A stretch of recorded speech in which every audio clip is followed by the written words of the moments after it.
Hey guys, what is up? My name is Kelly with 1922 Project, and today we are going to embroider a polo shirt, a logo on the left-hand side of this shirt. These shirts are not your old school polo shirts that's really thick knit material. Those are kind of easy. Well, they're all easy to embroider. They just are hooped a little differently. Like this one is, it's pretty stretchy, it's pretty thin. So it's gonna be a lot thinner than like your children's blanks that you might get from ARB or AJ blanks. So there is something that I do a little bit different with these, and I wanted to show you guys. But first of all, I have a little bit of a PSA here, which is to save your work. If you are working right now and you are doing something on your computer, save it, because this weekend I splurged. I got really adventurous and I decided to buy Stitch Artist from Embroidery. It was on sale. It might still be, so if you're interested, maybe go check out the Embroidery website. But I've used Embroidery Essentials for a very long time. I love it. I love the platform. I find it very user-friendly. I've been really interested in digitizing. I think it's something that I could do because I have the patience for it. But I had a program that I didn't like, and then I just never did anything different. But I've wanted to get Stitch Artist. So this weekend, I finally splurged and I got it because I had this logo to do. It's just, this whole shirt is just for my uncle. And I know that he got this on Amazon, so if I screw the shirt up, I'll just get another shirt. But anyway, it's a pretty simple design, and I think it's something it's something to do with our family. But it just seemed like something I should be able to do rather than sending it off to be digitized. Normally, if someone sends me a logo, I get on Fiverr, I find a random digitizer, and I get it done. And it's worked out well always. But I always think, man, I should be able to do that myself. So I bought it this weekend. I was super excited. I worked on this. I got some good sample stitch outs that were working well for me. This one's too big, and then of course I didn't care about the colors, but I did a few and was really excited about it. And then went about my business. This morning I was in the shower and I was like, oh my gosh, the electricity went out on Saturday, like it blipped. I hadn't saved my work, so it was gone. Well, that's not true. You know how sometimes if you turn your machine off, it like still has I hadn't finished the stitch out. If you see on some of these, I didn't put the name because I knew the name was stitching out okay, so I didn't put it on there. So it was still on my machine, but I had made some significant adjustments. So there was part of me that's like, oh, I'm just gonna use the one in the machine. But then I was like, you know what? I'm trying to learn how to digitize. I'm just gonna do it again. So I did it again today, and this is my final result, other than it doesn't have the name. This is my final result. I don't know if you guys can see the difference. This one has like a basket weave stitch, and it's pretty cute, but I just decided it was a little too stylized for what we're doing here. So just did some basic stitches. I figured it out. I'm still learning. It's super fun. I don't necessarily think I'm gonna be a digitizer someday, maybe, but I do like learning about it. So anyway, I got a sample I liked, saved my work. Y'all save your work. And now we're gonna try to do this polo shirt. So again, like I said, they're kind of thinner. You can get some puckering if you don't take some precautions. He wants me to put it over this logo, and it's kind of, you can't really see, but it's kind of raised up. So I'll tell you what I'm gonna do to kind of combat that. Whether it works or not, I guess we're gonna see. But let me take you over and show you how we're gonna get this hooped. This is just the way I do it. Just like everything else, there's a ton of different ways to do it, but this has worked really well for me. So let's go over there and check it out. All right, so we have our polo. and I want it, you know, normally I would measure kind of where I want it, but since he wants it over this, I went ahead and printed the logo. I don't normally do that. I know some people do that all the time. I don't do it a whole lot, but I felt like for this, especially since I was putting it over something, I really needed to. So you can kind of take that and then just pin it into place. And I actually might, I knew, you know, if I centered this under my logo, it's going to be way too far over. So I knew I kind of wanted it on the edge there. I might pin this on. This is like a triple, is it a triple X? Yeah.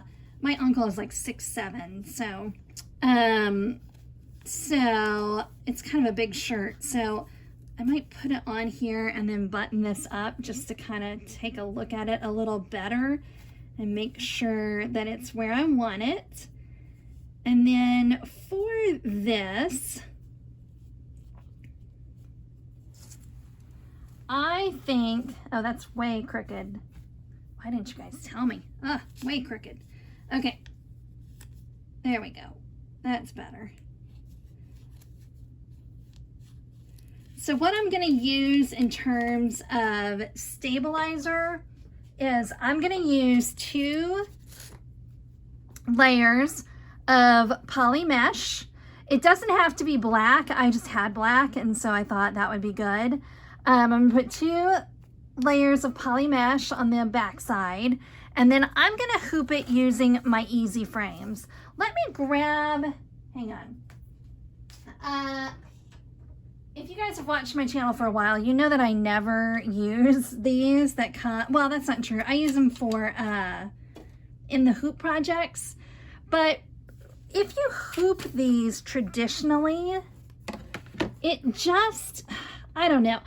There are people who are so good at hooping that this wouldn't be an issue, but for me, and I realize there's no stabilizer there, but for me, when I hoop using these, I get so much stretch. It stretches it out so much that it causes puckering.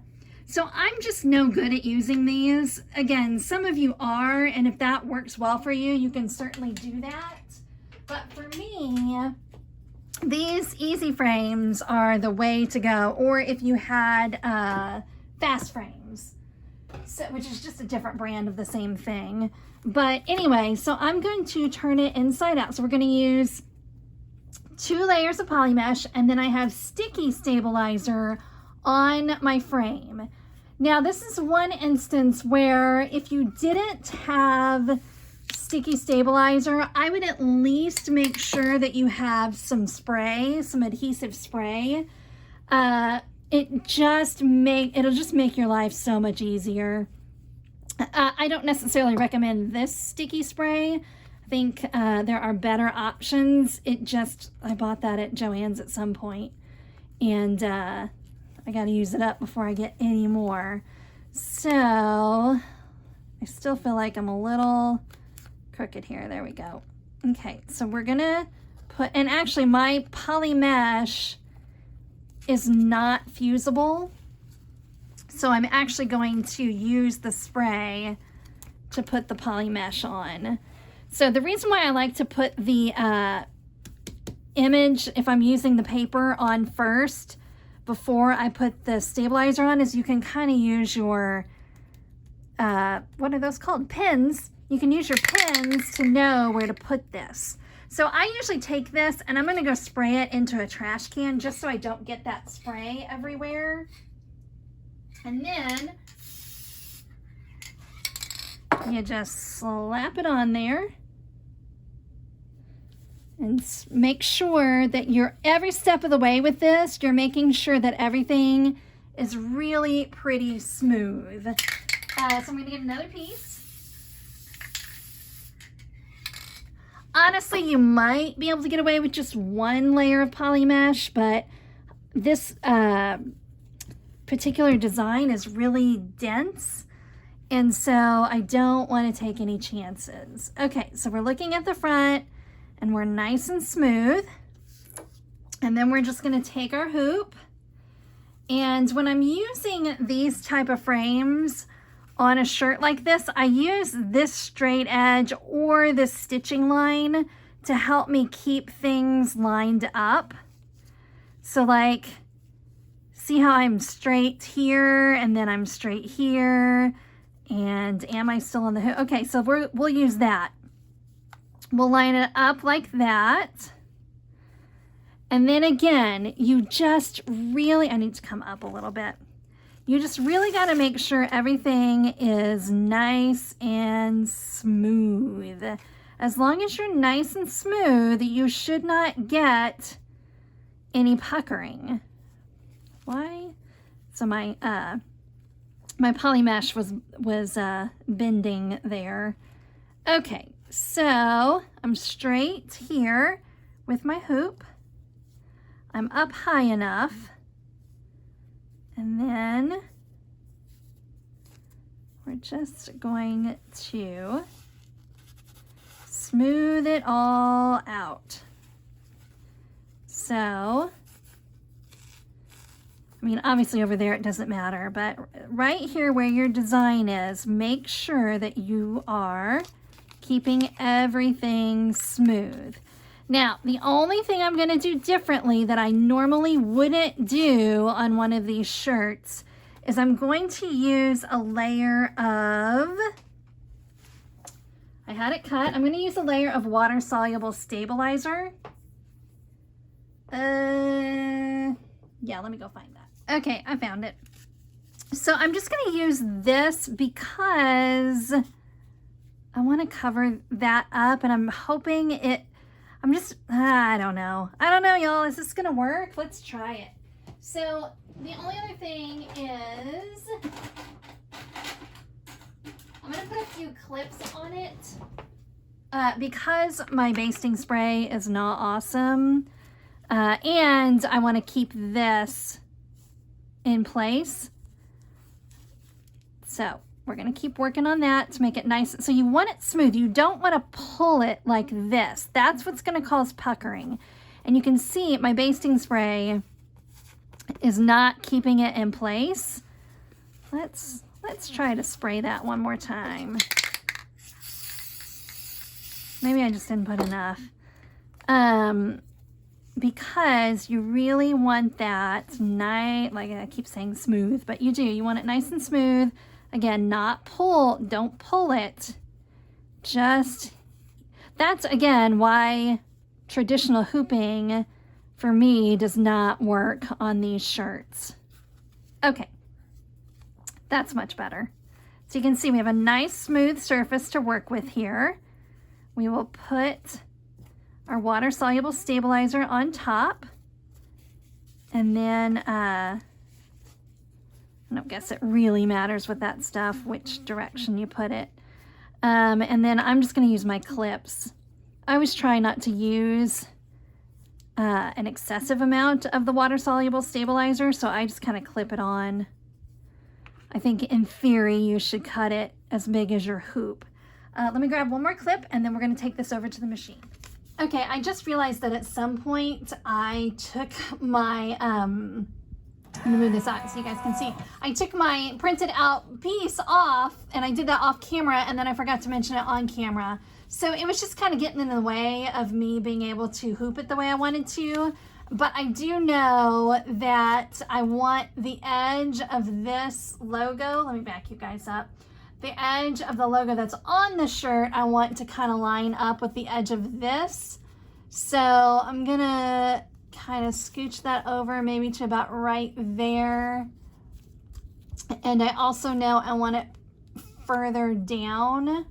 So about right there is where I want it. Again, I feel confident that my shirt itself is hooped straight. So it should, you know, it should do fine. I just need to know where this edge is. So I need to, on my machine, I gotta rotate my design, because it is now sideways, here on the screen, it's right side up. Sorry, that glare is bad. But we need to rotate it to where it's like that. And then I'll work on getting it centered. And I might just, even though I've taken this off, I might just place it there and see if it stays when again, not ideal, but I just wasn't thinking. I was thinking more about getting it hooped the way I wanted it. So just kind of line up those center points. Again, if it didn't have this thing here, I'd be a little more particular about where it is. But since we're trying to cover that up, that's the most important part, not the distance from the collar. Okay, I think if we do it there, we are going to have plenty of space around that, whatever this logo is. Let's see. Okay. All right, so let's give it a whirl. This first part will tell me how we're gonna do covering this up. And this, it's so funny, it takes forever to stitch out.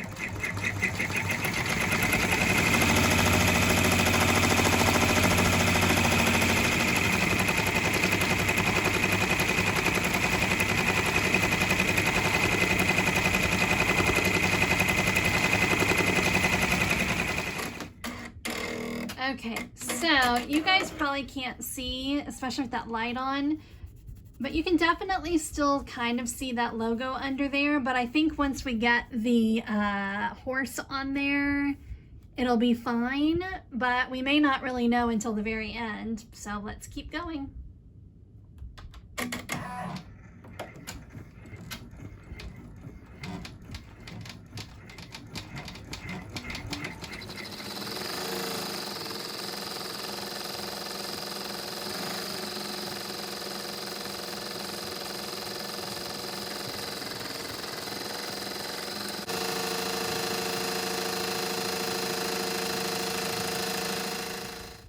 Can you guys see this? This is exactly how much I have left, and I just ran out of bobbin. Okay, I refilled the bobbin and I finished, and oops, that's not the button I meant to push. And it looks good from where I'm sitting. If I can get there we go. Ugh. But as you guys know, looking good from here doesn't necessarily mean it looks good off the hoop. So let's take it off and see. Okay, so I held my breath the whole time, which, as we know, helps, right? So let's, let me bring you guys down a little bit so you can see better. So let's take it off the hoop and see. So you just rip off. You can definitely see that other logo there. Not my problem. I didn't buy the shirt. What I really care about is puckering and whether or not I put it on there straight. So that's always, you know, a crapshoot. So it also just kind of looked like it kept getting, oh, I think it's good, y'all. I think it's good. I'm gonna button it up so we can see. Again, it's over further than I would want it to be, but I couldn't help it because of that other logo that was there. I put it, you know, closer in as much as I could. Although we'll measure it and see. I'm gonna button this all the way and I'm gonna hold it up and I'm gonna judge in the camera whether it is straight. It looks straight, right? That's good. Yeah, so I think typically I would put it further towards the middle, although let's see. It is about, yeah, it's closer to like 4.5 inches over, and I would probably typically do more like 3, but again, that's just nothing I can help. And again, I think it helps that it's such a large shirt, that having it over that far, which I guess is why they put their logo way over there. So maybe it's fine. Anyway, there you go, guys. I did it. And the size, that's the size he wanted. He didn't want it to be too obnoxious. So there's definitely no puckering. And I just got a couple of jump stitches to cut there. There's no puckering at all. So that 2 layers of poly mesh and the sticky stabilizer is a real like magic combo for me when it comes to these. You know, on your machine it might be a little different. You might have to do some trial and error. It's good to have, you know, some shirts like this laying around, like if you can find some at a thrift store or Goodwill or whatever, or if you have some you're going to donate, hang on to those. I did it first. I had one that I had messed up and I held on to it forever, and I would use different sections of it to keep trying to make sure I really got the results I wanted. So that's it for today, guys. I hope that helped. If it did, please hit the like button. And if you haven't subscribed already, please do. And maybe I'll start doing videos on digitizing. That would be fun, huh? All right, you guys have a wonderful day. Thanks.